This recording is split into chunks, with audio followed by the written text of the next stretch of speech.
अनेकों वर्षों तक उन्होंने घोर तप किया। तो उस तप का परिणाम ये हुआ कि माँ सरस्वती उनके सामने अपने सुंदर स्वरूप में प्रकट होती हैं। और जैसे ही माँ सरस्वती प्रकट हुई तो उस समय उनसे पूछा कि मांगो, क्या वरदान प्राप्त करना चाहते हो। तो उस समय याज्ञवल्क्य जी ने कहा कि मुझे समस्त ज्ञान पुनः प्राप्त हो जाए, आप ऐसी कृपा मुझ पर कीजिए। तो माँ सरस्वती ने उनके ऊपर कृपा की, उन्हें फिर से वो ज्ञान प्राप्त हुआ। माँ सरस्वती जी की कृपा से उन्हें पुनः सारी विद्याओं का ज्ञान प्राप्त होता है और भक्तजनों फिर से उनका जीवन आनंदित होने लगा। ये कथा हमें समझाती है कि ज्ञान के अभाव में कितने बड़े वो ऋषि हैं, कितने योग्य पुरुष हैं, लेकिन ज्ञान के अभाव में स्वयं को कितने अधूरे महसूस कर रहे थे, कितने दुखी अनुभव कर रहे थे। इसी प्रकार हमारा जीवन भी होना चाहिए। अगर हमारे जीवन में वो ब्रह्म विद्या उद्घाटित नहीं हुई, अगर हमारे भीतर वो आत्मज्ञान प्रकट नहीं हुआ, तो समझ लेना कि हमारा जीवन भी अधूरा है। याज्ञवल्क्य जी अपने जीवन को अधूरा मानते हैं जब तक उनके भीतर वो ज्ञान प्रकट नहीं हुआ, लेकिन हम तो अपने जीवन को बहुत पूर्ण मान करके चल रहे हैं। हम तो संसार के जितने भी ज्ञान है, जितनी नॉलेज एकत्रित करके हम तो बड़े खुश अनुभव कर रहे हैं। हम ना जाने इतने गौरवान्वित हो रहे हैं कि हमने ना जाने कितना बड़ा कार्य कर लिया, हमने कितनी उपलब्धि को प्राप्त कर लिया, लेकिन ये सत्य नहीं है। अगर ये सत्य होता तो न्यूटन ऐसा ना कहते। जिस न्यूटन ने विज्ञान क्षेत्र में इतनी उपलब्धियों को प्राप्त किया, वो न्यूटन क्या कहते हैं। न्यूटन से एक बार किसी ने कहा कि आप इतने प्रसिद्ध हो गए, इतने बड़े वैज्ञानिक बन गए, आपने इतनी प्रसन्नता को प्राप्त कर लिया, आपने इतना ऐश्वर्य प्राप्त कर लिया, पूरी दुनिया में आपका नाम है, विज्ञान के क्षेत्र में आपका नाम है, अब तो आप बड़े सुखपूर्वक जीवन जी रहे होंगे। तो उस समय जानते हो न्यूटन का प्रत्युत्तर क्या था। न्यूटन ने कहा, मेरी स्थिति बिल्कुल उस बालक की तरह है जो छोटा सा बालक एक सागर के किनारे पर बिखरे हुए कंकड़ पत्थर एकत्रित करता है, सीप इत्यादि वहां पर बिखर जाते ना। आप देखते हैं कि सागर के किनारे पर बहुत से जो सागर की लहरों के साथ कंकड़ पत्थर बह करके किनारे पर आते हैं, तो न्यूटन कहते हैं कि मैं उस बालक की तरह हूं जिसने केवल वो कंकड़ पत्थर सीप इत्यादि एकत्रित किए हैं, लेकिन मेरे सामने बहुत बड़ी संपदा से संपन्न वो सागर हिलोरे ले रहा था, लेकिन मैंने कभी उसमें डुबकी लगा के नहीं देखी। ये मेरी स्थिति है कि मैं उस परम तत्व को प्राप्त नहीं कर सका, मैं तो केवल कंकड़ पत्थर इकट्ठे करता रहा। सोच करके देखिए, इतना बड़ा वैज्ञानिक ये बात कह रहा है। और यही नहीं, ठाकुर रविंद्रनाथ टैगोर, उनको भी किसी ने कहा कि ठाकुर आप तो जीवन से बड़े संतुष्ट होंगे, क्योंकि आपने तो बहुत सी रचनाएं समाज को दी हैं, बहुत से गीत आपने रचे हैं, बहुत सी कविताएं आपने रची हैं, आप तो बड़े प्रसिद्ध हैं, तो आप तो बड़े सुखी होंगे, आप तो बहुत आनंदित होंगे अपने जीवन से। तो जानते हैं उस समय ठाकुर रविंद्रनाथ टैगोर ने क्या कहा। उन्होंने कहा, लेकिन मैं खेद मनाता हूं, मैं दुख अनुभव करता हूं कि भले ही मैंने बहुत सी रचनाओं को रच दिया है, समाज मेरी बहुत महिमा गाता है, लेकिन मैं बहुत दुखी हूं, बहुत उदास हूं और पश्चाताप है मुझे इस बात का कि जो गीत गाने के लिए मैं इस दुनिया में आया था, मैं वो गीत नहीं गा सका। मुझे अफसोस है इस बात का। कहने का तात्पर्य कि उस परम तत्व को प्राप्त नहीं कर पाए। कहीं हमारी जिंदगी में भी हमें ऐसा पश्चाताप ना लगा रहे। सोच करके विचार करके देखना, कहीं हम ऐसे पश्चाताप को धारण ना करें, क्या हमें भी कहना पड़े कि हमने अपने जीवन की बाजी जो है वो अधूरी छोड़ दी, हम भी पूर्ण रूपेण कुछ हासिल नहीं कर पाए, हम भी कोई उपलब्धि को प्राप्त नहीं कर पाए। ना, ईश्वर ना करे कि हमें ऐसा कहना पड़े। इसलिए भक्तजनों, हमारे शास्त्रों का उद्घोष है कि उस ज्ञान को प्राप्त करने के लिए हम उद्यत हों, क्योंकि जिस ज्ञान के प्रदायिनी मां सरस्वती हैं, वो क्या करती? विद्या ददाती विनयम। वो विनय लेकर के आती है जिंदगी में, विनय का भाव विनम्रता। लेकिन आप देखिए, जो भौतिक ज्ञान हम अर्जित कर रहे हैं, चाहे वो स्कूल्स के अंदर जा करके और चाहे उच्चतम शिक्षा को धारण करके जो ज्ञान हम अर्जित कर रहे हैं, उससे क्या विनम्रता आती है? उससे क्या होता? अहंकार में वृद्धि अवश्य होती है। हमारा अहंकार जरूर बढ़ जाता है कि मैंने उच्चतम शिक्षा को प्राप्त कर लिया, मैंने ये डिग्री प्राप्त कर ली, मैंने पीएचडी कर ली, मैंने वो कर लिया, मैंने ये कर लिया। जितने जितने हम भौतिक स्तर पर ऊंची डिग्रियों को प्राप्त करते जाते हैं, उतना ही हमारा बौद्धिक विकास कम होता जाता है। आप सोच करके देखिए, कहीं ना कहीं ये विद्या बाह्य जो नॉलेज है वो हमारे अंदर अहंकार को जन्म देती है। लेकिन जो ब्रह्म विद्या है, जिसे ज्ञान कहते हैं, आत्मज्ञान कहते हैं, ब्रह्म ज्ञान कहते हैं, वो ज्ञान जब जिंदगी में आता है तो वो विनम्रता प्रदान करता है, विनम्र भाव लेकर के आता है। इसलिए मां सरस्वती केवल मात्र बाह्य ज्ञान नहीं देती, वो आंतरिक ज्ञान देती हैं, आत्मा के साक्षात्कार का ज्ञान देती हैं, स्वयं को जानने का ज्ञान देती हैं, ब्रह्म की अनुभूति करने का ज्ञान देती हैं, और इसीलिए उसे ब्रह्म ज्ञान भी कहते हैं। और भक्तजनों, ऐसे ब्रह्म ज्ञान को प्राप्त करने के लिए हमें कटिबद्ध होना होगा, क्योंकि चाहे कहीं भी चले जाइए, किसी भी शास्त्र का अध्ययन कर लीजिए, किसी भी धार्मिक ग्रंथ को पढ़ लीजिए, किसी भी महापुरुषों की वाणियों को सुन लीजिए, किसी भी धार्मिक स्थल पर चले जाइए, आपको केवल एक और ही संकेत मिलेगा, और वो संकेत है आपके अंतःकरण की ओर। हमेशा हर स्थान, हर धार्मिक स्थान आपको आपके अंदर जाने के लिए संकेत कर रहा है। आप तीर्थ स्थलों पर जाते हैं, तीर्थ भी मानो आपको संकेत कर रहे हैं कि वास्तविक तीर्थ आपके भीतर है। आप जब भीतर जाएंगे तो वास्तविक तीर्थ में स्नान करेंगे। और भक्तजनों, आज चलिए हम भी एक तीर्थ की यात्रा करते हैं, और वो तीर्थ ऐसा है कि जिसको आप सभी भली भांति जानते हैं। आप सभी ने कुछ दिन पहले भी हमने पूछा था, वैष्णो माता के दर्शन किस किस ने किए हैं, तो आप लोगों ने अपने हाथ उठा करके बताया था। हमें याद है कि अधिकतर लोगों ने माँ के दर्शन किए, पवित्र दर्शन किए हैं।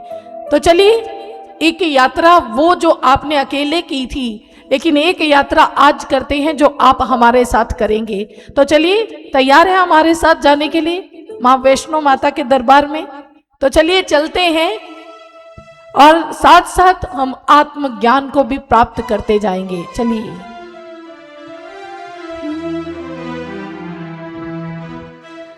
जिस दे रंग च रंगी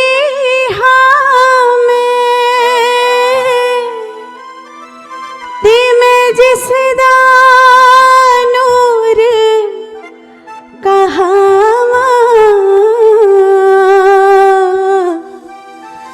आ भगतो अज तुहानू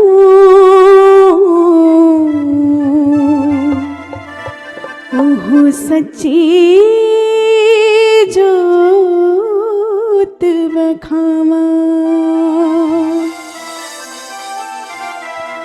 पौड़ी पौड़ी चढ़दा जा, जय माता दी करदा जा, पौड़ी पौड़ी चढ़दा जा, जय माता दी करदा जा, पौड़ी पौड़ी चढ़दा जा, जय माता दी करदा जा, जय माता दी, जय माता दी, जय माता दी करदा जा, पौड़ी पौड़ी चढ़दा जा, जय माता दी करदा जा, पौड़ी पौड़ी चढ़दा जा, जय माता दी करदा जा।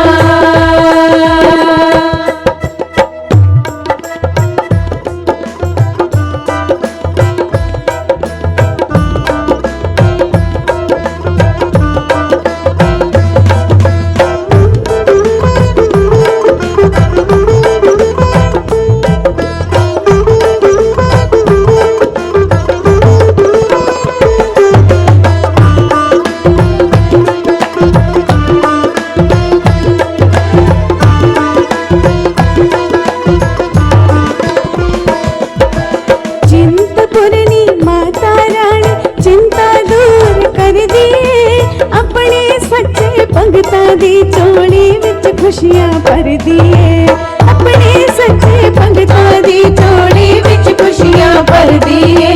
मिल के बोलो जय माता दी, गज के बोलो जय माता दी, मिल के बोलो जय माता दी, जय माता दी, जय माता दी, जय माता दी करदा जा, पौड़ी पौड़ी चढ़दा जा, जय माता दी करदा जा, पौड़ी पौड़ी चढ़दा जा, जय माता दी करदा जा।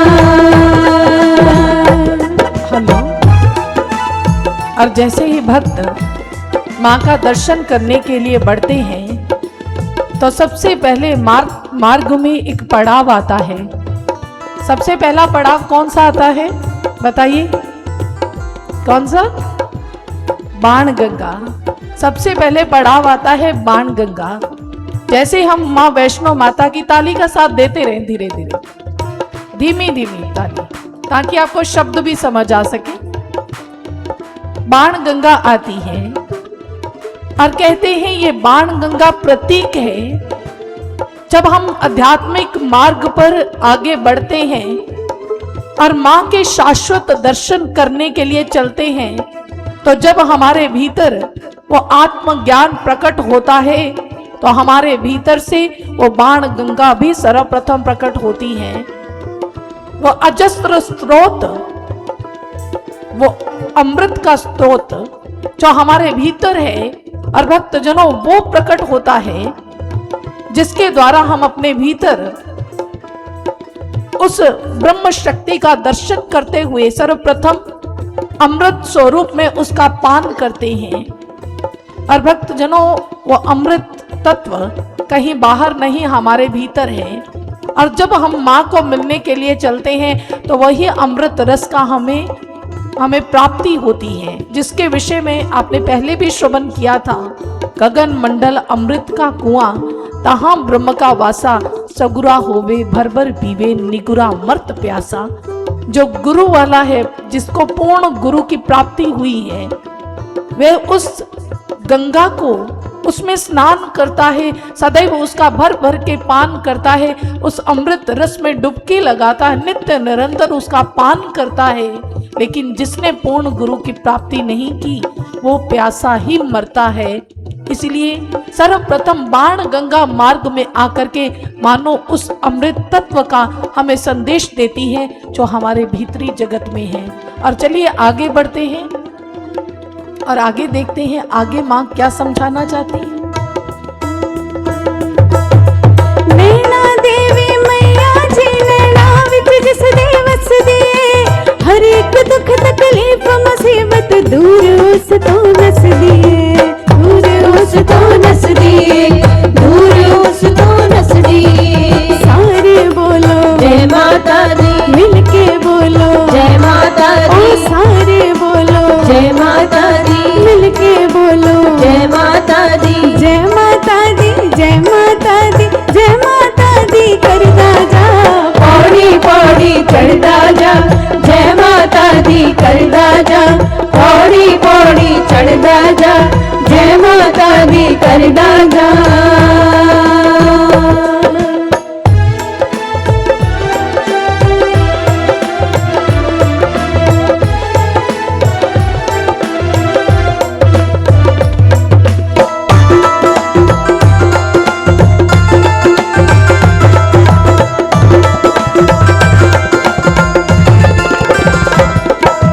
आंगणे वाली दाती दे संग जो भी भगत प्यार करे, मेहर करे मेरी अम्बे माते उसदा बेड़ा पार करे, उसदा बेड़ा पार करे, उसदा बेड़ा पार करे।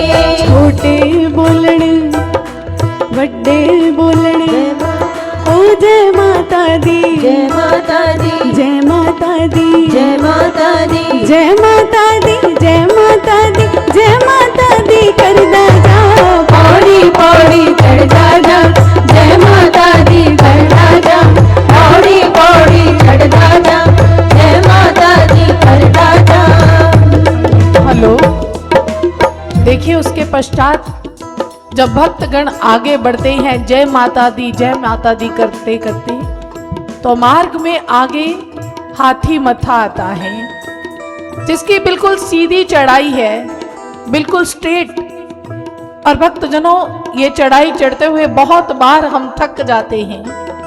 ये इतनी आसान चढ़ाई नहीं होती, होता है ना, बहुत मुश्किल है। और ये कठिन क्यों है? क्योंकि ये बिल्कुल स्ट्रेट है, बिल्कुल सीधी है ये चढ़ाई। जानते हैं ये किसका प्रतीक है? ये हमारे नाभि से जब हम श्वास दसम द्वार तक लेते हैं, इस स्थान तक लेते हैं, ये बिल्कुल सीधा श्वास यहाँ तक पहुँचता है, ये इसका प्रतीक है। कहने का भाव कि जब हम उस आदि नाम से जुड़ते हैं, ये हमें जुड़ाव महसूस करवाता है, संकेत देता है उस आदि नाम का, जो हमारे प्राणों में बसा हुआ है, जो बिल्कुल सीधा नाभि से उठ करके इस द्वार तक आता है, फिर इस द्वार से नीचे नाभि तक जाता है। इसी श्वास के अंदर ईश्वर का, उस भगवती का आदि नाम समाहित है। और जब गुरु जीवन में आता है तो उस आदि नाम के साथ हमें जोड़ देता है, जिसे कहते हैं अव्यक्तो अक्षुर इत्युक्त सत्माहो परमाम गतिम, जो अव्यक्त है, जिसे बोला नहीं जाता, जो भाषा से परे है। 52 अक्षर लोक हैं, सब कुछ इन्हीं माही, ये अक्षर खिर जाएंगे वो अक्षर इनमें नाही। 52 अक्षर हैं संस्कृत भाषा के, जिससे सभी भाषाओं की उत्पत्ति हुई है। लेकिन महापुरुष कहते हैं कि ये अक्षर एक दिन समाप्त हो जाएंगे, ये भाषाएं एक दिन नष्ट हो जाएंगी, लेकिन वो अक्षर इनमें नहीं। वो ईश्वर का जो शाश्वत नाम है, वो शब्द इनमें है ही नहीं, इनसे परे है, भाषा से परे परे है। उसे ना तो लिखा जाता है, ना पढ़ा जाता, ना बोला जाता है, वो अव्यक्त है। नाम रूप दुई अकथ कहानी, नाम और रूप अकथ है, उन्हें बोला नहीं जाता, उन्हें कहा नहीं जाता।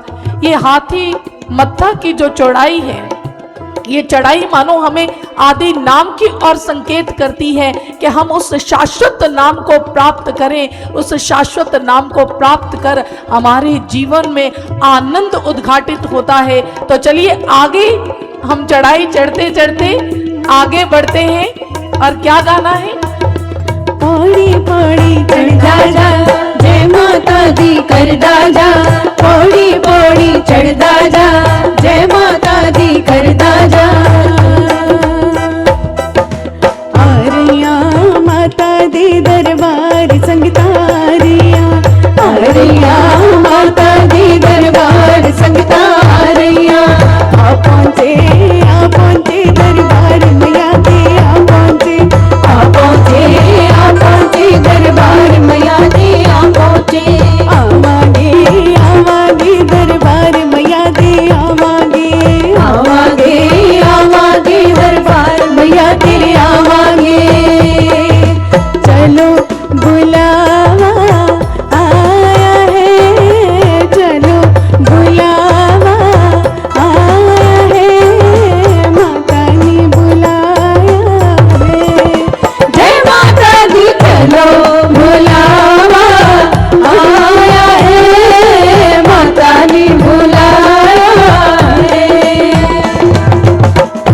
ऊंचे पर्वत पे रानी माँ ने दरबार सजाया है।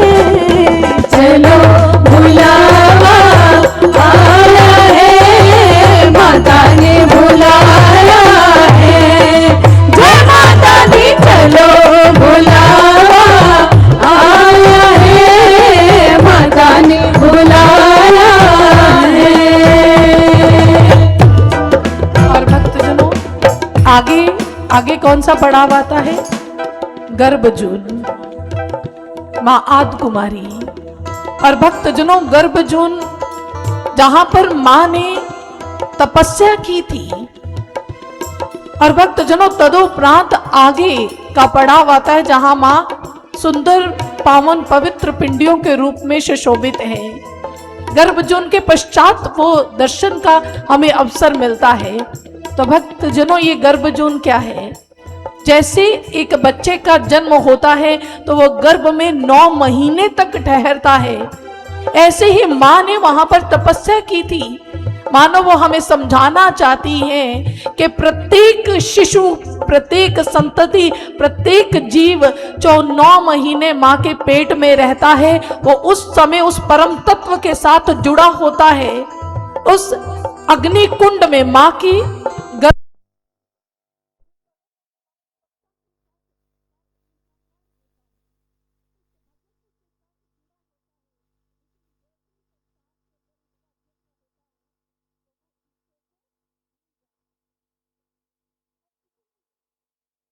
और माँ ने इस स्थान को सुशोभित करके मानो हमें समझा दिया कि तुम्हारा अब लक्ष्य है पुनः उसी परम सत्ता के साथ जुड़ना जिसके साथ तुम माता के गर्भ में जुड़े हुए थे।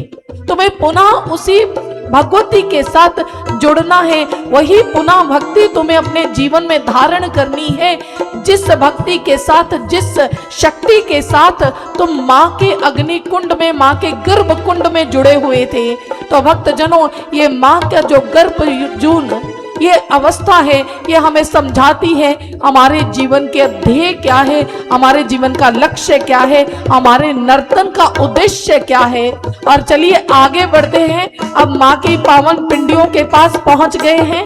आइए श्रवण करते हैं। सारे जग में एक ठिकाना, सारे गम के मारों का, सारे जग में एक ठिकाना, सारे गम के मारों का, सारे जग में एक ठिकाना, सारे गम के मारों का। रिश्ता देख रही है माता अपनी आँख की तारों का, रास्ता देख रही है माता अपनी आँख के तारों का, रास्ता देख रही है माता अपनी आँख के तारों का। मस्त हवाओं का एक झोंका ये संदेश लाया है, चलो बुलावा आया है, माता ने बुलाया है। जय माता दी, चलो बुलावा आया है, माता ने बुलाया है। और जब हम माँ के मुख्य दरबार तक पहुँचते हैं तो वहाँ पर माँ पावन पवित्र 3 पिंडियों के रूप में हमारे सामने सुशोभित है। भक्तजनों, वहाँ पर जाकर के मन आनंदित हो जाता है जहाँ माँ साक्षात विराजमान है। लेकिन भक्तजनों, ये माँ वैष्णो माता वो कहाँ विराजमान है? त्रिकुट पर्वत पर उनका निवास है। ये त्रिकुट पर्वत का भाव क्या है? त्रिकुट इस स्थान को कहा गया, माँ का निवास है इस स्थान पर। क्योंकि इसे त्रिकुट क्यों कहते हैं? क्योंकि यहाँ 3 नाड़ियों का सुमेल होता है। ईड़ा पिंगला सुषमना 3 बसे इकठाई, बेणी संगम तय प्रयास मन मंजन करे तिथाई। शास्त्रों में कहा गया, जैसे प्रयागराज में आप स्नान करना बड़ा उत्तम समझते हैं, हम सभी जानते हैं वो तीर्थों का राजा है और वहां स्नान करना सर्वोत्तम माना जाता है। जानते हैं क्यों? क्योंकि वहां गंगा, यमुना और सरस्वती जी का सुमेल होता है, मिलाप होता है। वहां स्नान करना सबसे उत्तम माना गया है। ठीक इसी प्रकार यहाँ पर भी 3 नाड़ियों का सुमेल होता है। और जैसे बाह्य प्रयागराज में आपका तन स्नान करता है तो पवित्रता का आप अनुभव करते हैं, ठीक इसी प्रकार इस स्थान पर हमारा मन स्नान करता है तो हमारी आत्मा पवित्र होती है। हमारा मन, जिसके ऊपर जन्म जन्मांतरों की मैल लगी हुई है, वो पुनः निर्मल हो जाता है। इसीलिए कहते हैं यहाँ पर अगर त्रिपुंड लगाते हैं ना, तो इस त्रिपुंड का भी अर्थ यही है। जो महादेव के भी हम भाल पर देखते हैं, हम जगदम्बिका के भाल पर देखते हैं, माँ भगवती के इस स्थान पर तृतीय नेत्र भी देखते हैं, महादेव के भी इस स्थान पर तृतीय नेत्र है। मानो वो ज्ञान चक्षु की ओर हमें संकेत करता है। जैसे भगवान महादेव का तीसरा जो आंख है, तीसरा नेत्र जब खुलता है तो कामदेव को भस्म कर देता है। मानो ये समझाया जा रहा है कि जब ब्रह्म ज्ञान के माध्यम से आपका तृतीय नेत्र खुलेगा तो आपकी कामनाओं को, आपके जितने भी बुरे विकार हैं उन्हें खत्म करने का ये साहस रखता है, सामर्थ्य रखता है ये तृतीय नेत्र। और भक्तजनों, आज माँ त्रिकुट पर्वत पर माँ ने इस स्थान पर सुशोभित है। ईड़ा, पिंगला, सुषमना, तीन बसे इकठाई, हमारी तीन नाड़ियां ईड़ा, पिंगला और सुषमना, दो प्रकट रूप में है ईड़ा और पिंगला, और जो सुषमना नाड़ी है वो सुषुप्त रूप में यहाँ आकर के प्रकट होती है और तीनों का ही यहाँ मिलाप होता है, सुमेल होता है और यहाँ पर मन स्नान करता है।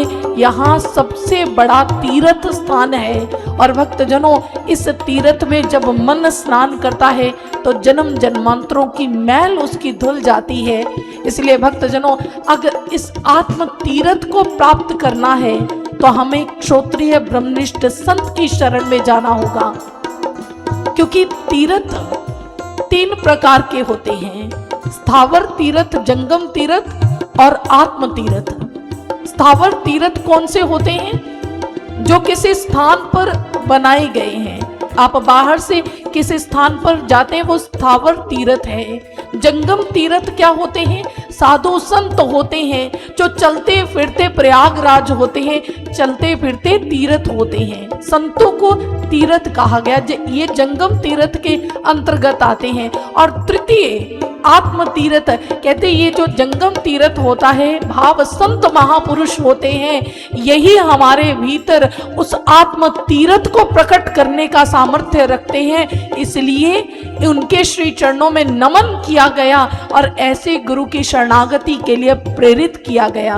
और भक्तजनों, तदुपरांत जो माँ वैष्णो माता का हम दर्शन करते हैं वो हम दर्शन इस स्थान पर करेंगे जिस दिन हमारी जिंदगी में गुरु आ जाएंगे, तब हमारा जीवन धन्य हो जाएगा। और आइए आगे श्रवण करते हैं।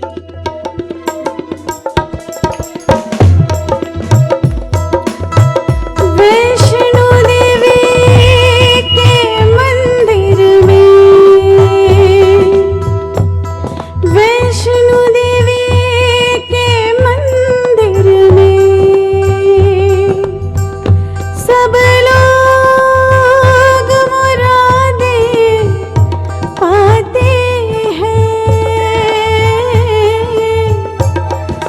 और रोते रोते आते हैं, हंसते हंसते जाते हैं, रोते रोते आते हैं, हंसते हंसते जाते हैं, रोते रोते आते हैं, हंसते हंसते जाते हैं। मैं भी मांग के देखूं जिसने जो मांगा वो पाया है, चलो बुलावा आया है, माता ने बुलाया है, जय माता दी। चलो बुलावा आया है, माता ने बुलाया है, चलो बुलावा आया है, माता ने बुलाया है, चलो बुलावा आया है, माता ने बुलाया है, चलो बुलावा आया है, माता ने बुलाया है, ओ चलो बुलावा आया है, माता ने बुलाया है, ओ चलो बुलावा आया है, माता ने बुलाया है। प्रेम से बोलो जय माता दी, सारे बोलो जय माता दी, जय माता दी, जय माता दी, माँ वैष्णो रानी, जय माता दी, हम पे कल्याणी, जय माता दी, माँ भोली वाली, जय माता दी, माँ शिरो वाली, जय माता दी, जय माता दी, जय माता दी, माँ भोली वाली, जय माता दी, माँ शिरो वाली, जय माता दी, जय माता दी, जय माता दी, जय माता दी, जय एक बार सभी के हाथ ऊपर, माता दी, जय माता दी, जय माता दी, जय माता दी, जय माता दी, जय माता दी, जय माता दी, जय माता दी, जय माता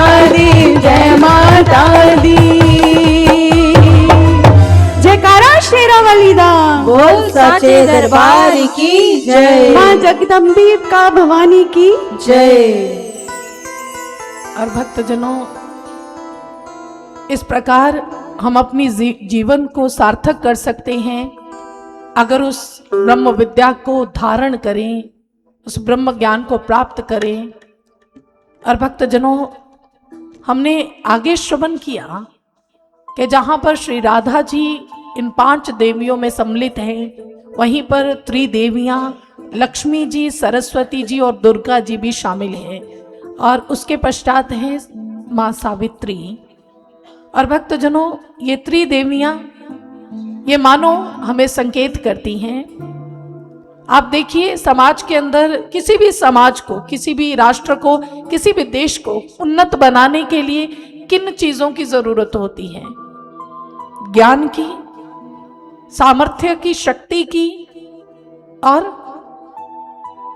धन की, संपदा की। आप देखिए, हमारी ये तीनों ही जो विद्याएं हैं, तीनों ही गुण हैं, उन्हें तीनों देवियों ने धारण किया हुआ है। देखिए, ज्ञान की देवी सरस्वती जी हैं, धन की जो लक्ष्मी जी हैं देवी, और शक्ति का सामर्थ्य जो है वो माँ दुर्गा के अंदर है। हमारे भारत जैसा क्या कोई और देश हो सकता है जहां ये तीनों महत्वपूर्ण चीजें, ये तीनों महत्वपूर्ण जो साधन है, वे तीनों देवियों को सौंपे गए हैं? यही भारत है, क्योंकि इस भारत के अंदर समझाया जाता है कि यत्र नार्यस्तु पूज्यन्ते रमते तत्र देवता। जहां पर नारी का पूजन होता है, वंदन होता है, वहीं पर ही देवतागण भी निवास करते हैं। ये तीनों हमारे समाज को चलाने वाले सबसे महत्वपूर्ण अंग हैं, धन, शक्ति और ज्ञान, और तीनों ही हमारी तीनों देवियों के पास हैं। मानो हमें समझाया जा रहा है कि किसी भी राष्ट्र को अगर आपने आगे बढ़ाना है तो इन देवियों के कृपा के बिना आप आगे बढ़ा ही नहीं सकते। आज अगर हम अपने भारत की भी बात करें तो हमारे भारत को भी समृद्धि के लिए लक्ष्मी जी की जरूरत है, ज्ञान के लिए सरस्वती जी की जरूरत है, और जहां ज्ञान और लक्ष्मी की जरूरत है वहीं पर हमें शक्ति की भी जरूरत है। मानो हमारी आर्मी को, हमारे सैनिकों को शक्ति के लिए दुर्गा की आवश्यकता है। इसलिए भक्तजनों, आप चाहे अपने घर पर भी हैं, आपको भी अपने घर पर इन तीनों की जरूरत पड़ती है। शक्ति भी चाहिए, समृद्धि भी चाहिए और ज्ञान भी चाहिए। ये तीनों हमारी जिंदगी में भी अनिवार्य हैं। इन तीनों के बिना हम अपने जीवन को परिपूर्ण नहीं कर सकते। इसलिए भक्तजनों, इन तीनों को अपने जीवन में उतारना है, लेकिन हमने ब्रह्म विद्या के बिना हम इन तीनों को प्राप्त नहीं कर सकते, क्योंकि सरस्वती जी जहां हमें ब्रह्म विद्या प्रदान करती हैं, वहीं पर लक्ष्मी जी अगर समृद्धि देती हैं तो ना केवल वो बाह्य समृद्धि देती हैं, बाह्य धन वैभव देती हैं, उन्हें श्री भी कहा जाता है। वो श्री की धारक हैं, श्री को हमारे जीवन में लागू करने वाली हैं। श्री का तात्पर्य होता है वैभव, श्री का मतलब होता संपत्ति, और वो केवल बाह्य संपत्ति नहीं देती, वो ऐसी संपत्ति देती हैं जिसको कोई लूट नहीं सकता। वो आध्यात्मिक संपदा से भी हमें माला माल करती हैं। बाह्य धन तो कोई भी लूट लेगा, कहीं चोरी हो जाएगा, कहीं गुम होने का डर बना रहेगा, लेकिन माँ लक्ष्मी मानो हमें आध्यात्मिक संपदा भी देती हैं, जिसके द्वारा हम माला माल हो सकते हैं, जिसे कोई चोर लूट नहीं सकता, जिसे कोई चुरा नहीं सकता। और भक्तजनों, दुर्गा वह हमारे अंदर वो शक्ति भरती हैं जिसे आत्मबल कहते हैं। अगर हमारे पास सब कुछ है, अच्छी नॉलेज है, सब कुछ है, हमने बहुत कुछ प्राप्त कर लिया, लेकिन अगर आत्मबल नहीं है, सेल्फ कॉन्फिडेंस जिसे कहते हैं, अगर हमारे अंदर वो नहीं है तो हम कोई काम नहीं कर सकते। तो माँ दुर्गा मानो हमें जीवन की पूर्णता देने के लिए हमें आत्मबल प्रदान करती है, तब हमारा जीवन सुखद होता है। और सावित्री जी मानो एक स्त्री का जो गुण है वो हमारे जीवन में लाती हैं कि स्त्री का सामर्थ्य कितना होता है।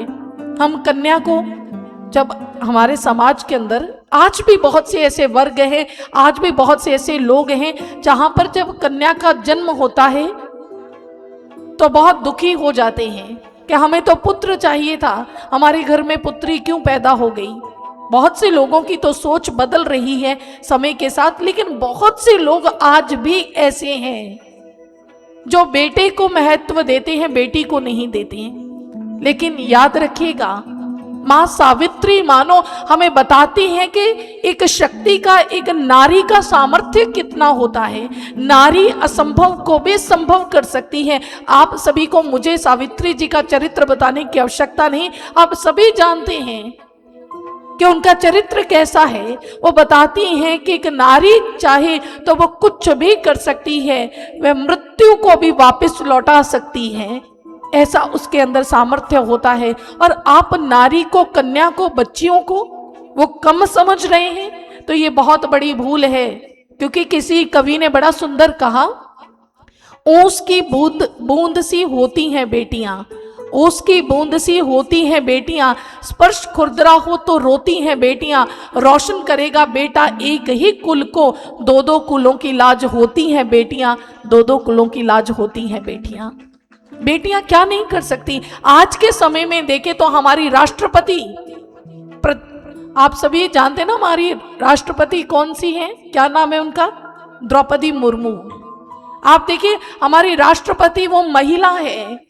और आप सभी जानते, खेल जगत में इंटरेस्ट रखने वाले जानते हैं कि अभी हाल ही में कुछ समय पहले हमारी महिला क्रिकेट टीम ने वर्ल्ड कप जीता है। उन्होंने झंडे गाड़े हैं खेल जगत में भी, वो नारियां हैं, वो स्त्रियां हैं। और ऑपरेशन सिंदूर के अंतर्गत दुश्मनों को नाकों चने चबाने वाली कोई और नहीं, हमारी ही जैसी स्त्रियां हैं, हमारी भारत की नारी है, जिन्होंने लोगों को बता दिया, दुश्मनों को बता दिया कि नारी की शक्ति कैसी होती है।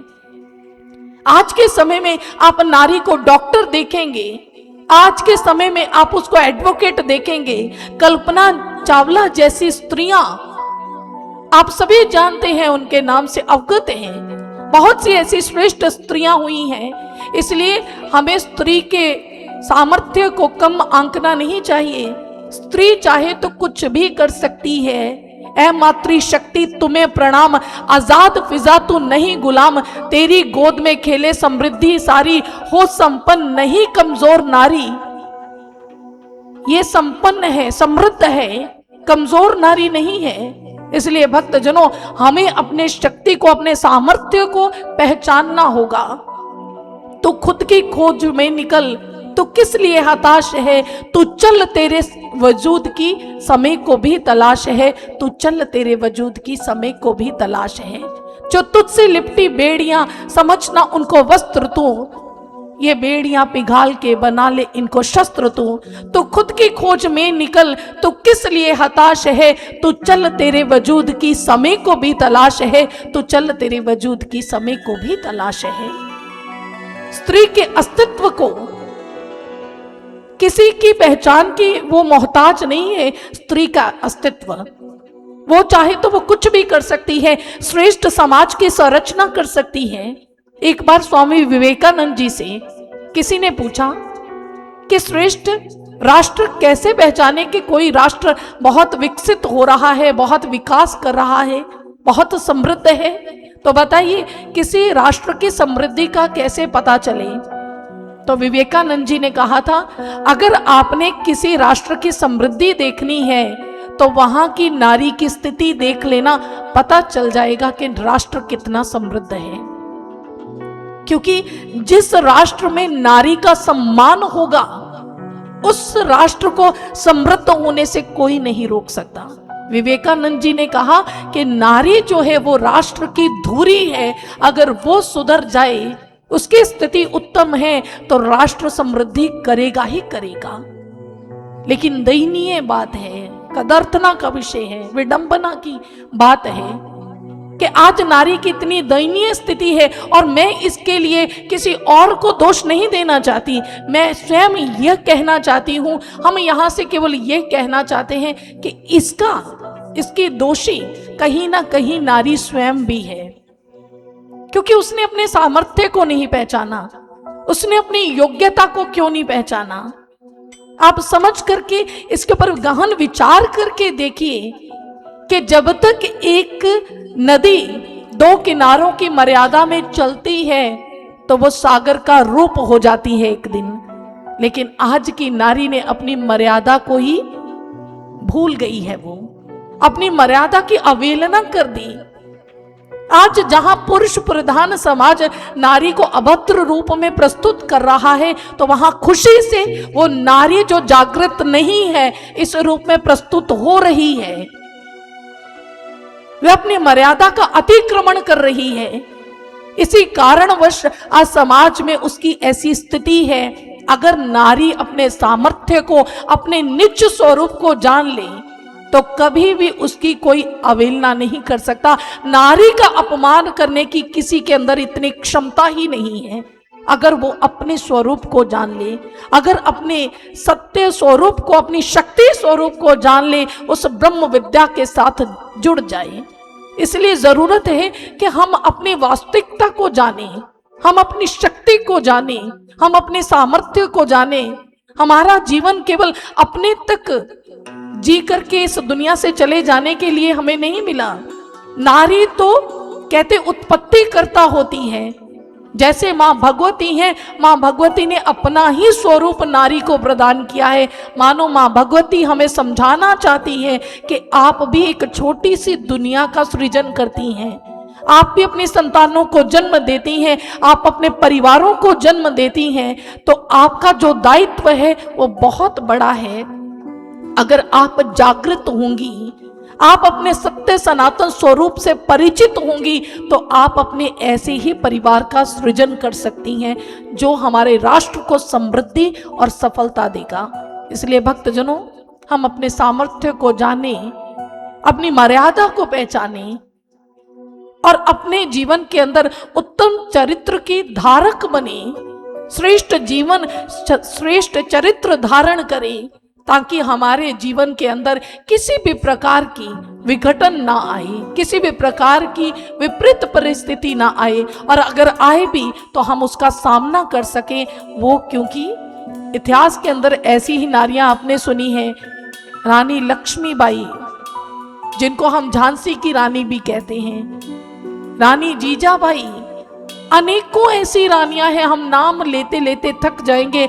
उनका शौर्य, उनका पराक्रम खत्म नहीं होगा। इसलिए हम भी सब कुछ कर सकती हैं, लेकिन जरूरत है कि हम अपने आत्म तत्व को पहचान लें, अपने निज स्वरूप को जान लें। मां शक्ति हमारे भीतर भी शक्ति स्वरूप में विद्यमान है। जरूरत है तो उसके जागृत होने की, और जिस दिन वो जागृत हो जाएगी हम अपने भीतर परमात्मा का अनुभव कर लेंगे। बहुत से लोग ये सोचते हैं कि आप हर रोज ये बात कहते हैं कि वो भगवती हमारे भीतर है, वो शक्ति हमारे भीतर है, हम उनका अपने भीतर दर्शन कर सकते हैं, साक्षात्कार कर सकते हैं। तो बहुत से लोग ये विचार रखते हैं कि ये संभव कैसे है। और कुछ लोग तो यहाँ तक भी कहते हैं कि आप गुरु की चर्चा करते हैं कि क्षत्रिय ब्रह्मनिष्ठ संत परमात्मा का दर्शन करवा सकता है, लेकिन बहुत से लोग कहते हैं कि बिना गुरु के भी ईश्वर की प्राप्ति की जा सकती है।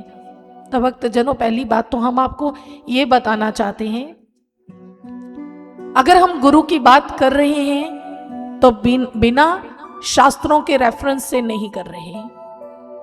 बिल्कुल शास्त्रों के अंदर गुरु की महिमा गाई गई है।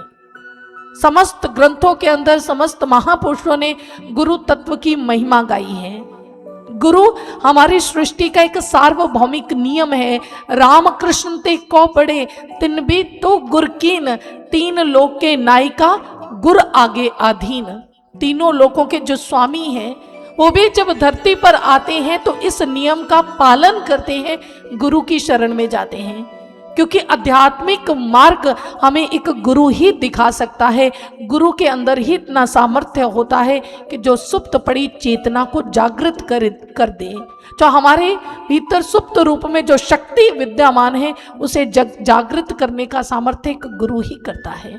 और अगर हम कहते हैं कि बिना गुरु के भक्ति हो जाएगी, बिना गुरु के भवसागर पार हो जाएंगे, तो चलिए मैं लंबा चौड़ा आपके सामने यहाँ भाषण नहीं देना चाहती, क्योंकि ना तो समय है, लेकिन चंद पंक्तियों में आपको अवश्य बताना चाहूंगी, केवल इतना कहना चाहूंगी। एक बार 3 विद्वान वो एक नौका में सवार होते हैं नदी को पार करने के लिए।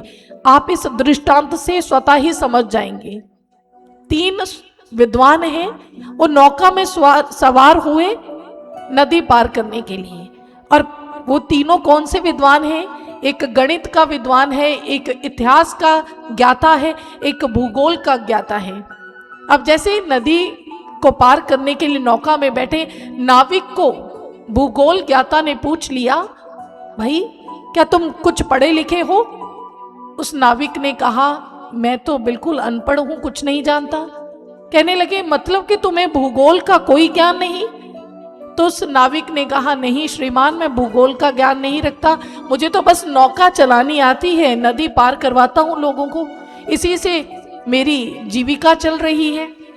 तो उस समय वो व्यक्ति, वो भूगोल का ज्ञाता जो विद्वान था, वो कहने लगा, अरे तूने तो अपना 50% जीवन बर्बाद कर दिया, नष्ट हो गया तुम्हारा जीवन, दूसरे से भी नहीं रहा गया।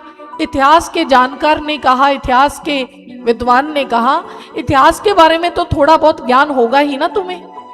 तो उस व्यक्ति ने कहा, श्रीमान क्षमा करें, मैं इतिहास के बारे में भी कुछ नहीं जानता, मैं तो बस नौका चलानी जानता हूं।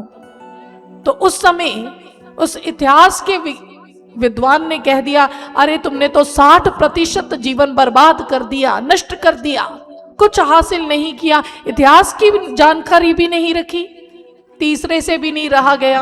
गणित का जो विद्वान है वो कहने लगा, अरे भाई चलो, जीवन को चलाने के लिए हिसाब किताब तो करना पड़ता है ना, गणित का थोड़ा बहुत ज्ञान तो तुम्हें होगा ही। वो कहने लगे, क्षमा करें, मैं अनपढ़ गवार हूं, कोई ज्ञान नहीं है मुझे। तो वो कहने लगा, अरे तुमने तो फिर 70% जीवन बर्बाद कर दिया।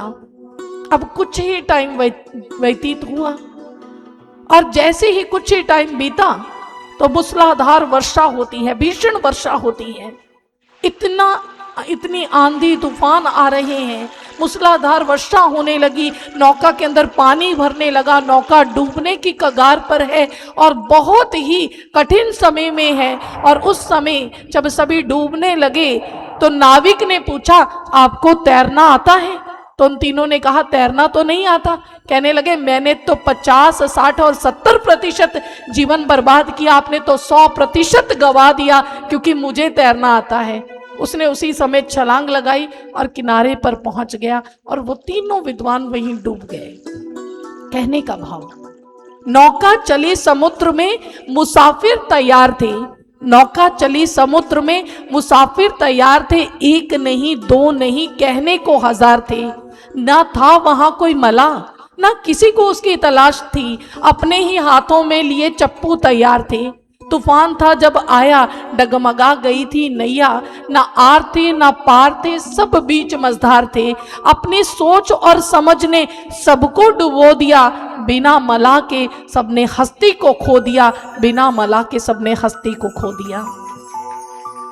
ये गति होगी अगर हम कहते हैं कि गुरु की आवश्यकता नहीं, क्योंकि शास्त्र कहते हैं, आपने पहले भी श्रवण किया है, चिन्मयं व्यापितं सर्व त्रिलोक्य सचराचरम असित्वं दर्शितं येन तस्मै श्री गुरुवे नमः। शास्त्रों में, ग्रंथों में, गीता में कहा गया, अनेक बहुदर वक्त नेत्रम पश्यामि त्वाम सर्वतो अनंत रूपम नानांतम नामत्यम नाम पुनस्त्वादितम।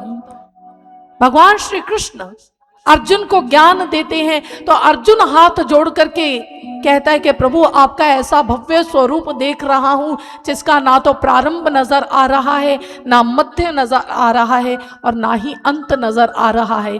ऐसा दिव्य स्वरूप आपका मैंने अपने भीतर देख लिया। दिव्य सूर्य सहस्त्र से भवे द्युग पद्धति था।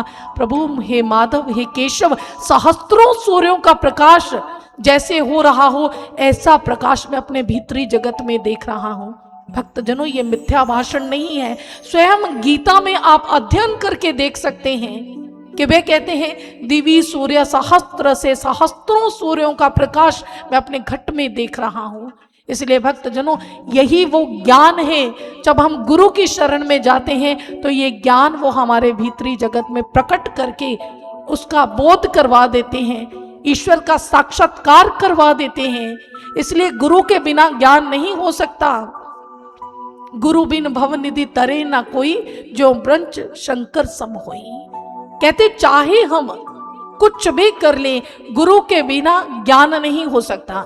चाहे कोई भी उपलब्धि प्राप्त कर लें, चाहे किसी भी प्रकार के हम यत्न कर लें, लेकिन गुरु के बिना भव सागर पार नहीं हो सकते। गुरु के बिना हमारे जीवन का कल्याण नहीं हो सकता। चाहे इतनी शक्ति मिल जाए कि हम सृष्टि की रचना करने लग जाए, ब्रह्मदेव जैसी शक्ति मिल जाए, चाहे हमारे पास विष्णु जैसी शक्ति आ जाए कि हम संरचना करने लगे, चाहे भगवान महादेव जैसी शक्ति आ जाए कि हम संहार करना शुरू कर दे, फिर भी कहते हैं गुरु के बिना भवसागर पार नहीं हो सकता। ये शास्त्र कहते, ग्रंथ कहते हैं। इसलिए भक्तजनों, गुरु के बिना ज्ञान नहीं हो सकता, और जब तक ज्ञान नहीं होता जीवन का कल्याण नहीं हो सकता। और आइए महापुरुषों ने क्या किया कहा है उसे श्रवण करते हैं।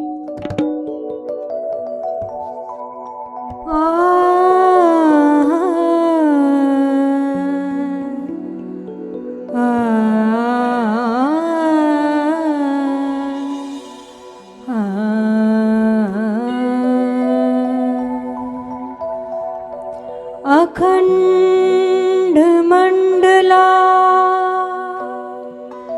कारं व्याप्तं येन चराचरं तत्पदं दर्शितं येन तस्मै श्री गुरुवे नमः। तस्मै श्री गुरुवे नमः।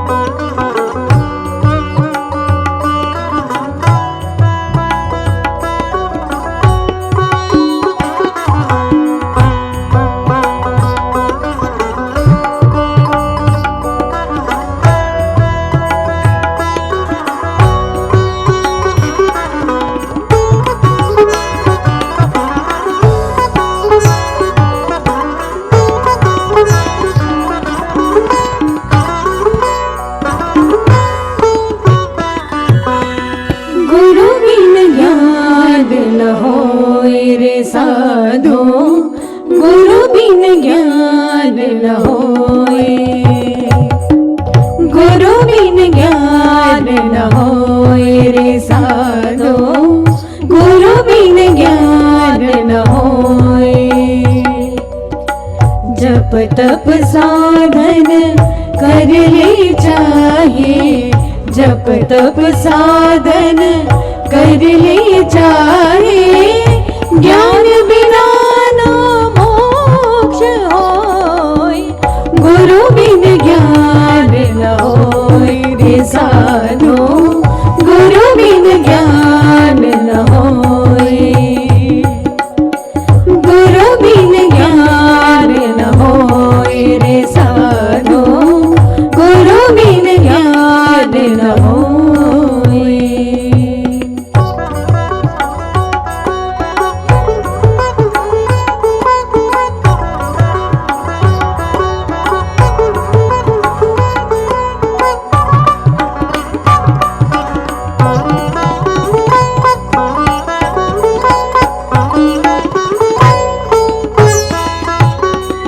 वेद भी गाए महिमा गुरु की, गुरु समदाता न कोई,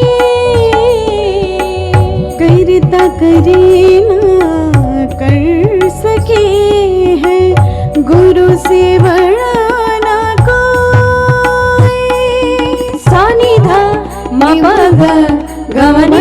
सनि सा ग म प।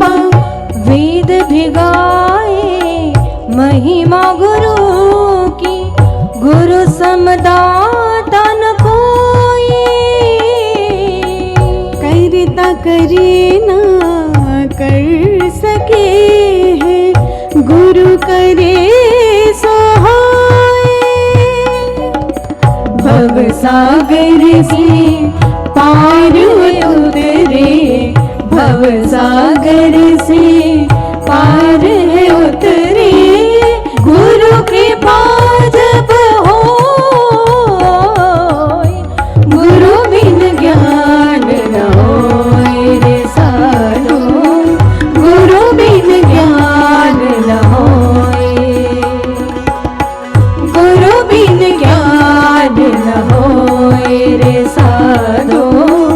गुरु बिन ज्ञान न होय।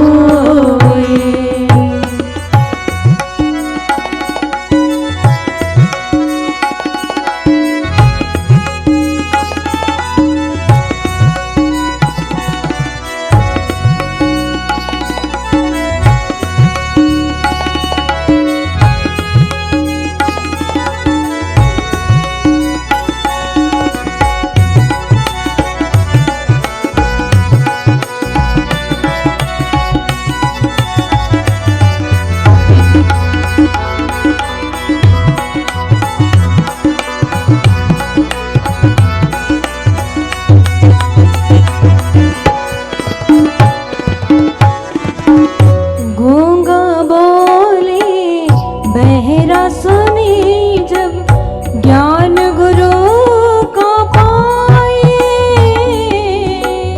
पूर्ण ब्रह्म दर्श करा के, घट में ज्योत जलाए। सानिधा म प ग ग म नि प ग रे सा नि सा ग म प। गूंगा बोले बहरा सुने, जब ज्ञान गुरु का पाए। पूर्ण ब्रह्म दर्श करा के, घट में ज्योत जलाए।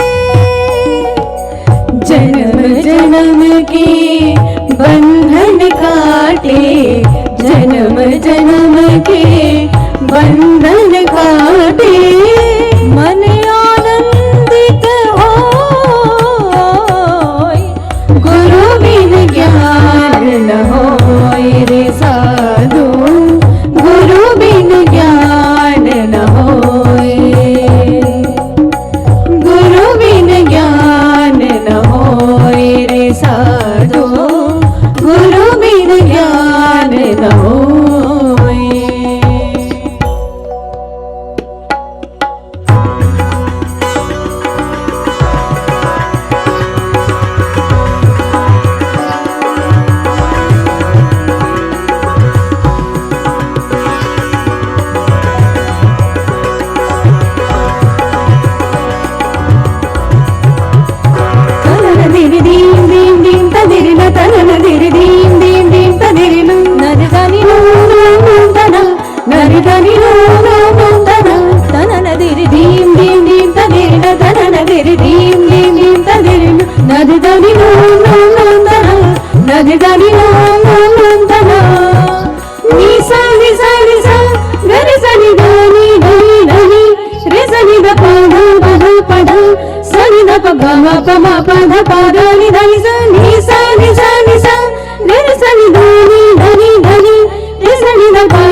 गुरु बिन ज्ञान न होई। सुंदर सी संरचना को आपने श्रवण किया। सत्य है, गुरु के बिना ज्ञान नहीं हो सकता। और गुरु का तात्पर्य क्या होता है? गु और रु, गु का भाव अंधकार, रु का भाव प्रकाश। जो भीतर के अंधकार को मिटा करके ज्ञान प्रकाश कर दे, उसी को गुरु कहते हैं। इसलिए भक्तजनों, ये हमारे शास्त्रों में, हमारे ग्रंथों में हमें मानो पूरी तरह से स्पष्ट रूप में बताया गया है कि अगर हम माँ भगवती को जानना चाहते हैं तो हमें गुरु की परम आवश्यकता है। आपने श्रवण किया ठाकुर रामकृष्ण परमहंस जी के विषय में। वे माँ के बहुत बड़े उपासक थे। उन्होंने माँ की बहुत आराधना की, लेकिन उनके द्वार पर स्वामी तोतापुरी जी आकर के उन्हें गुरु भक्ति को प्राप्त करने के लिए कहते हैं कि आप गुरु धारण कीजिए। उस समय हम सभी जानते हैं कि जब उन्हें ऐसा कहा गया तो वे विचलित होते हैं। आपने श्रवण किया था कि किस प्रकार उन्होंने मां से पूछा और मां स्वयं प्रकट होकर के कहती हैं कि अवश्य तुम्हें गुरु धारण करना चाहिए। तो वे मानो एक तरह से रो पड़ते हैं, बिलख पड़ते हैं कि मां तुम्हारी आराधना का क्या मुझे फल मिला, अगर तुमने भी यही कहना था। तो उस समय मां भगवती ने स्वयं कहा था, ये मेरी ही की हुई पूजा, मेरी आराधना, मेरे लिए जो तुमने व्रत उपवास किए हैं, जो मेरी इतनी भक्ति की है, उसका ये परिणाम है कि एक पूर्ण गुरु स्वयं चलकर तुम्हारे पास आए हैं। स्वयं चलकर, उन्हें कहना नहीं पड़ा, उनके पास तुम्हें जाना नहीं पड़ा, वे स्वयं चलकर तुम्हारे पास आए हैं। ठाकुर राम कृष्ण परमहंस जी कहते हैं कि प्रत्येक जीवात्मा का ये अधिकार है कि वो भगवती को प्राप्त करे, उनका दर्शन करे, उस भगवती के साथ वे एकाकार कर सकते हैं अपना, वे भगवती का साक्षात्कार कर सकते हैं। ठाकुर रामकृष्ण परमहंस जी कहते हैं कि मैंने उस भगवती को देखा है और मैं आपको दिखा सकता हूं। और भक्तजनों, उन्होंने केवल मात्र कहा नहीं, स्वयं बोध भी करवा दिया, उस परम तत्व का बोध करवाया। और उन्हीं नरेंद्र को करवाया, जो नरेंद्र अपने हृदय के अंदर कितनी पिपासा लेकर के भाग रहे थे, सब जगह तलाश कर रहे थे। 51 संतों के पास गए, कहीं से भी उस परम तत्व की प्राप्ति नहीं हुई। और तदुपरांत ठाकुर रामकृष्ण परमहंस जी की शरण में आए तो उन्होंने भीतरी उस शक्ति के साथ उनका एकाकार करवा दिया, साक्षात्कार करवा दिया, उन्होंने देख लिया। तो आप विवेकानंद जी की जो जितनी भी उनकी किताबें हैं, लिटरेचर है, आप उनके अंदर भी पढ़ सकते हैं कि स्वयं विवेकानंद जी भी ईश्वर के प्रत्यक्ष दर्शन की बात कर रहे हैं, जो उन्हें ठाकुर रामकृष्ण परमहंस जी ने करवाया। तदुपरांत वही नरेंद्र विवेकानंद बन करके पूरी दुनिया के अंदर सत्य का डंका बजा देता है। इसलिए भक्तजनों, ये ज्ञान है। अगर हम भगवती को जानना चाहते हैं, क्योंकि मानने से बात नहीं बनेगी। कितने वर्ष हो गए केवल माँ को मानते आ रहे हैं, कितने वर्ष हो गए केवल माँ के बाह्य स्वरूप को देखते हुए, क्या मन के अंदर कभी ये भाव पैदा नहीं होता कि हे माँ भगवती, अपने शाश्वत रूप का हमें दर्शन करवाओ। हे माँ, तेरे वास्तविक रूप को हम देखना चाहते हैं, जैसे आप हमें देख रहे हो, हम आपको देख रहे हैं। क्या कभी मन में नहीं होता कि हम उस भगवती की ऐसी साक्षात उनका दर्शन करें? ऐसा भाव अगर आता है तो अवश्य आपको उस आत्मज्ञान की प्राप्ति करनी चाहिए जो शास्त्रों का सार है। और भक्तजनों, इस प्रकार नवम स्कंद के अंदर मां के 5 रूपों को वर्णित किया गया कि आप इन स्वरूपों की आध्यात्मिक रहस्यों को जान करके अपने जीवन को श्रेष्ठ बना सकते हो।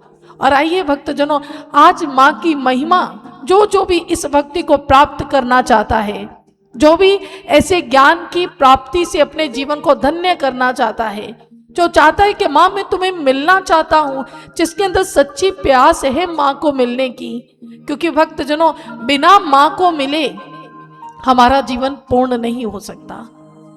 हमारी माँ, जिनका स्वरूप इतना करुणामयी है, जिनको उनकी सुंदर सी मूर्ति के अंदर हम देखते हैं कितना सौम्य स्वरूप है माँ का, कितना सुंदर माँ ने स्वरूप धारण किया है। माँ के अगर आप हस्त को देखेंगे तो कहीं पर उन्होंने चक्र धारण किया है, कहीं पर शंख धारण किया है, कहीं पर खड़ग धारण की है। मानो ये सभी आध्यात्मिक संकेत माँ हमें देती हैं कि ऐसे ही शंख जैसी ध्वनि आपके भीतर हो रही, जिसे अनहद नाद कहते हैं। बाह्य संगीत आप सुनते हैं ना, आपको कितना अच्छा लगता है, कितना मधुर लगता है। ऐसे ही संगीत हमारे भीतर है। माँ के हाथ में जो शंख है मानो इसका प्रतीक है उस संगीत का, उस अनहद नाद का, उस अनहद वाणी का। और जब ऐसा संगीत हमारे भीतर प्रकट होता है मानो माँ की कृपा साक्षात हमें प्राप्त होती है। और भक्तजनों, आइए हम माँ की शरण में उनसे मांग करें कि माँ हमें अपनी भक्ति प्रदान कर दो, हमारा जीवन धन्य कर देना माँ, क्योंकि आपके बिना, आपकी भक्ति के बिना हम अधूरे हैं। और जब कोई बालक हृदय से और अपनी माँ को पुकारता है और माँ ना आए, ऐसा हो ही नहीं सकता। ठाकुर रामकृष्ण परमहंस जी कहते हैं कि एक बच्चे को तो शाम को अपनी माँ की गोद याद आ जाती है, लेकिन हमें अपनी माँ की गोद याद नहीं आती है। हम उसके अंक में सम्माहित होने के लिए बढ़ते नहीं हैं। ये सबसे बड़ी दुख की बात है। इसलिए आइए, आज अवसर है, आज ये षष्ठम अस्थायिका है, आज अष्टम अस्थायिका है। इसके अंदर हम माँ की महिमा को सुन रहे हैं। ये 8वीं सभा है, तो अगर अब माँ को ना पुकारा तो कब पुकारेंगे? चलिए उन्हें पुकारते हैं, उनकी भक्ति को पुकारते हैं और कहते हैं कि माँ आप भी हमारे भीतर, जैसे तुम्हारे मंदिर में पहुंच करके हमें परम शांति प्राप्त होती है, माँ ऐसा ही अपना मंदिर हमारे घट में प्रकट कर दो, ताकि हम हर क्षण हर पल तुम्हारा वहां दर्शन कर सकें। और आइए ऐसी भावना से ओतप्रोत होकर के माँ को स्मरण करते हैं। शेरों वाली की जय बोल, बोल बोल शेरों वाली की जय बोल। सभी ने हमारे साथ गाना है। शेरों वाली की जय बोल, बोल बोल शेरों वाली की जय बोल। शेरों वाली की जय बोल, बोल बोल शेरों वाली की जय बोल। शेरों वाली की जय बोल, बोल बोल शेरों वाली की जय बोल। नैना गजरा रे बाल घुंघराले, नैना गजरा रे बाल घुंघराले, माथे है टीका है गोल, माथे पे टीका है गोल। बोल बोल शेरों वाली की जय बोल, बोल बोल शेरों वाली की जय बोल। शेरों वाली की जय बोल, बोल बोल शेरों वाली की जय बोल।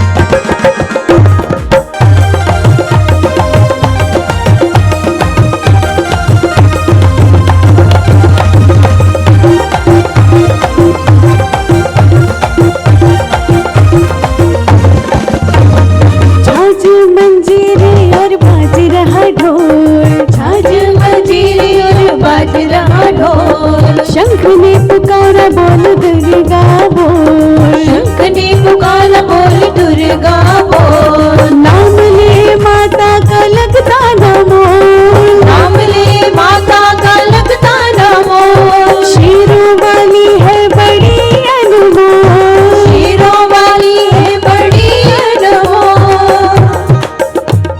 शेरों की जय जय बोल, शेरों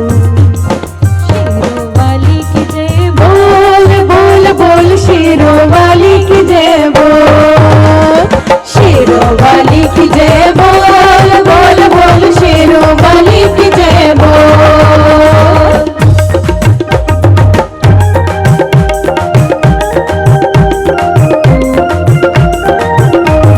ताली बजती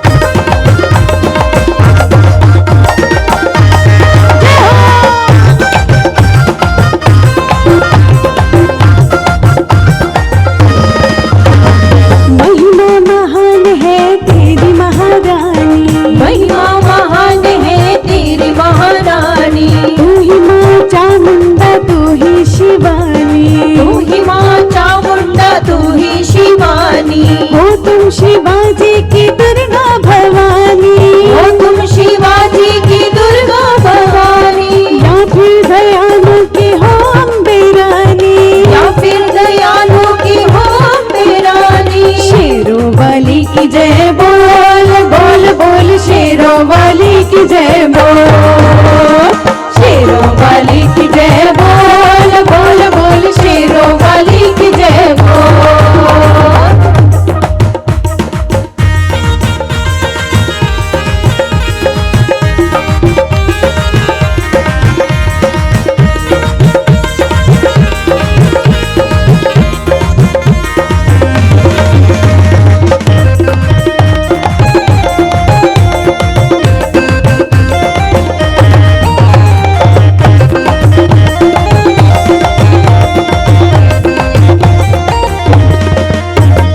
सागर के मंथन से धरती गई डोर, सागर के मंथन से धरती गई डोर, आई धन लक्ष्मी जो है बहु मोर, आई धन लक्ष्मी जो है बहु मोल। द्वारा महालक्ष्मी, द्वार महालक्ष्मी के किस्मत तू खोल, द्वार महालक्ष्मी के किस्मत तो खोल, माता के नाम की तुम श्री हो, माता के नाम की तुम श्री हो। शेरों वाली की जय जय बोल बोल बोल शेरों वाली की जय बोल, शेरों वाली की जय बोल, बोल बोल शेरों वाली की जय बोल, शेरों वाली की जय बोल, बोल बोल शेरों वाली की जय बोल, शेरों वाली की जय बोल, बोल बोल शेरों वाली की जय बोल, शेरों वाली की जय बोल, बोल बोल शेरों वाली की जय बोल, शेरों वाली की जय बोल, बोल बोल शेर वाली की जय बोल।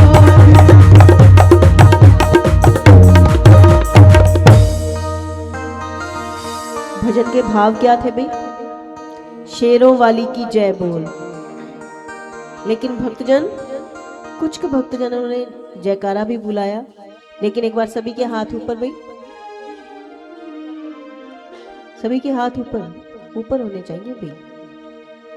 महामाई के दरबार में बैठे हैं, उनको अपने हाथों की रेखाएं दिखाते हुए कि यदि माँ हमारे भाग्य में कुछ भी गड़बड़ है तो आप उसको ठीक कर दे। हम आपके दरबार में बैठे हैं, आपके नाम का हम संकीर्तन करते हैं महामाई। और कैसे भाई?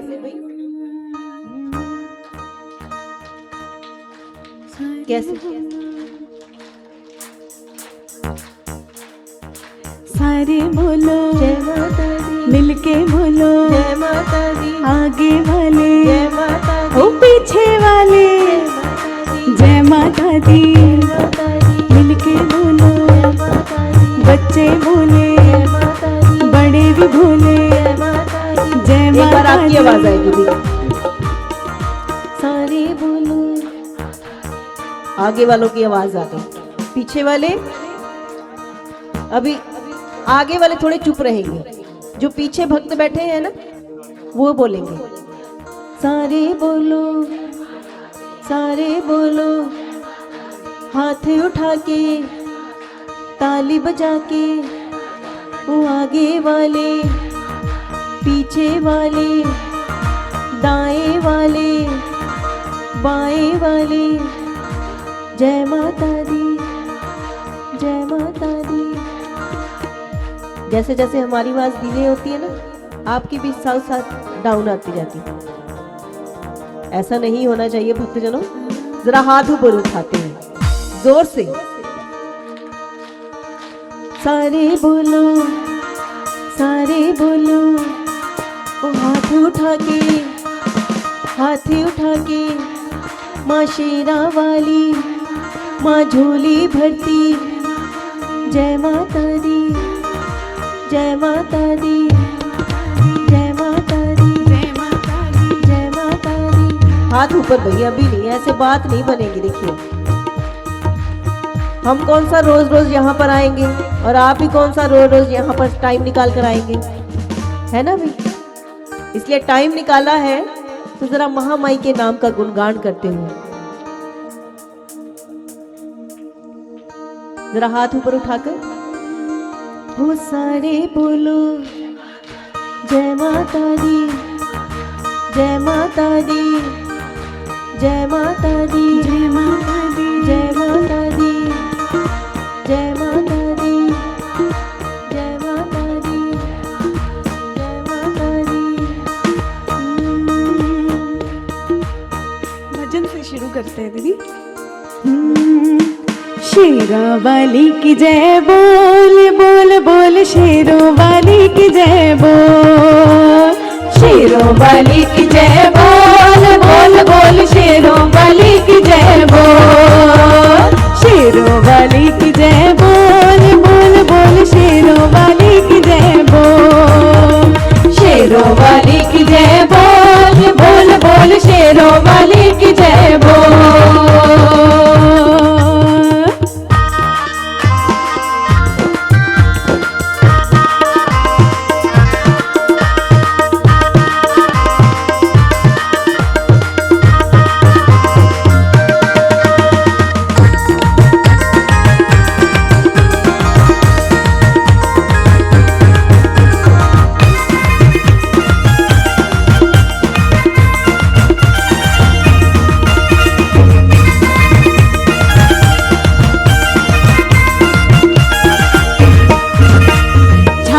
मंजीरे और बाज रहा ढोल, आज मंजीरे और बाज रहा ढोल, शंख ने पुकारा बोल दुर्गा बोल, शंख ने पुकारा बोल दुर्गा बोल, नाम ले माता का लगता न मोल, नाम ले माता का लगता न मोल, नाम ले माता का लगता न मोल, नाम ले माता का लगता न मोल। शेरों वाली की जय जय बोल बोल बोल, शेरों वाली की जय बोल, शेरों वाली की जय बोल बोल बोल, शेरों वाली की जय बोल, शेरों वाली की जय बोल बोल बोल, शेरों वाली की जय बोल, शेरों वाली की जय बोल बोल बोल, शेरों वाली की जय बोल, शेरों वाली की जय बोल बोल बोल, शेरों वाली की जय बोल,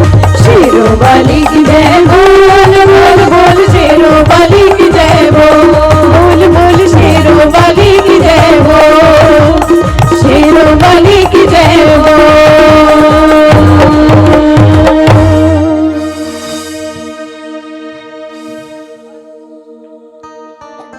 दोनों हाथ ऊपर उठा करके बोलिए आद्य शक्ति माँ भगवती की, सच्चे दरबार की जय। भाई संकीर्तन करने में आनंद आया, सभी को आनंद आया।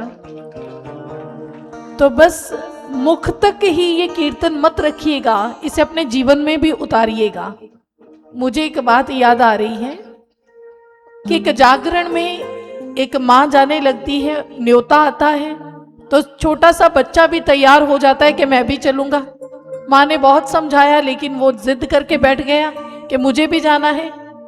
और जैसे वो चला गया, अब वहां पर माहौल कैसा होता है, सारे बोलो जय माता दी, और बारंबार जय माता दी जय माता दी बुलवाई जाती है। वो बच्चा सुन रहा था, बोल भी रहा था, बार बार बोला जाता, सारे बोलो जय माता दी, ऊंची बोलो जय माता दी, मिलके बोलो जय माता दी, सभी बोल रहे हैं। बच्चा सुन रहा है, समझ रहा है और बोल भी रहा है। अब जैसे ही उसको सुनते सुनते नींद आ गई, अब नींद में चला गया। अगली सुबह आंख खुली तो माँ ने तैयार कर दिया कि स्कूल जाना है। अब देखिए वो बच्चा, जो छोटा सा बच्चा है, जागरण में सोने का मौका बहुत कम मिलता है। कितनी देर तक तो वो जय माता दी जय माता दी ही बोलता रहा, और जब जय माता की करता रहा, और थोड़ी सी ही अभी नींद पूरी हुई थी कि माँ ने सुबह उठा दिया कि स्कूल जाना है। बच्चा बहुत जिद करता है लेकिन माँ उसको स्कूल भेज देती है।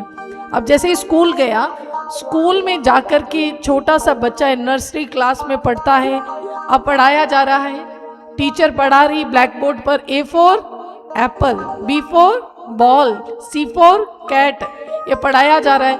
लेकिन बच्चे की नींद पूरी नहीं हुई तो वो झपकियां ले रहा है, और जैसे झपकियां ले रहा है टीचर ने देख लिया उसने उसको खड़ा कर दिया और पूछने लगी ये क्या लिखा है ब्लैक बोर्ड पर। वो किसी तरह A4 एप्पल तो बोल देता है, लेकिन B4 बॉल भूल जाता है। जैसे ही B पर जाकर के रुकता है तो टीचर पूछती ये क्या है। बच्चा कुछ नहीं बोल पाता। दोस्त मित्र होते हैं ना, वो बड़ी सहायता करते, पर्ची देते हैं नीचे से। छोटे छोटे उसके मित्र भी थे, बताने लगे बॉल बोल बॉल। उसे ढंग से सुनाई नहीं दे रहा, वो बड़ी धीमी आवाज में बोलता है बॉल। टीचर फिर पूछती B4, धीरे से बोलता बॉल। टीचर बोलती ऊंची बोलो, कहता जय माता दी। कहीं हमारी स्थिति ऐसी ना हो कि हम केवल शब्दों के ज्ञान तक रह जाएं, ये शब्द केवल हमारे कंठ तक रह जाएं। भक्तजनों, अगर कथा सुन रहे हैं तो इस कथा को अपने जीवन में धारण भी करना, इसे रूपांतरित भी करना। केवल जीवा के द्वारा माता का जय उच्चारित करके और तालियां बजा करके नाच करके यहाँ से मत जाना। आपने जो इतने दिनों से सुना है उसे जीवन में रूपांतरित कीजिएगा, क्योंकि जब तक ये कथा हमारे जीवन में नहीं उतरती तब तक हमारे जीवन को कोई लाभ नहीं मिल सकता। इसलिए भक्तजनों, इन अंतिम क्षणों में यही कहूंगी कि एक एक शब्द को अपने जीवन में उतारिएगा। अगर उतारेंगे तो अवश्य कल्याण होगा। फिर कभी भी आप अपने जीवन में अधूरा महसूस नहीं करेंगे अगर आपने इस कथा को अपने जीवन में उतार लिया। क्योंकि माँ की ऐसी पावन पवित्र कथा है जो हमारी समस्त कामनाओं की पूर्ति करती है, जो हमारी समस्त भावनाओं को पूरित करती है, जो हमें भक्ति का साम्राज्य प्रदान करती है। ऐसी है माँ की कथा। और भक्तजनों, समय के अभाव को देखती हुई मैं अपनी वाणी को यहीं पर विराम देना चाहूँगी और आशा करती हूँ कि आप इस कथा को अपने जीवन में उतार करके अपने जीवन को लाभान्वित करेंगे। और आइए अब माँ के श्री चरणों में जयघोष बुलंद करते हैं। बोलिए आद्य शक्ति माँ भगवती की जय। सभी के पीछे तक एक बार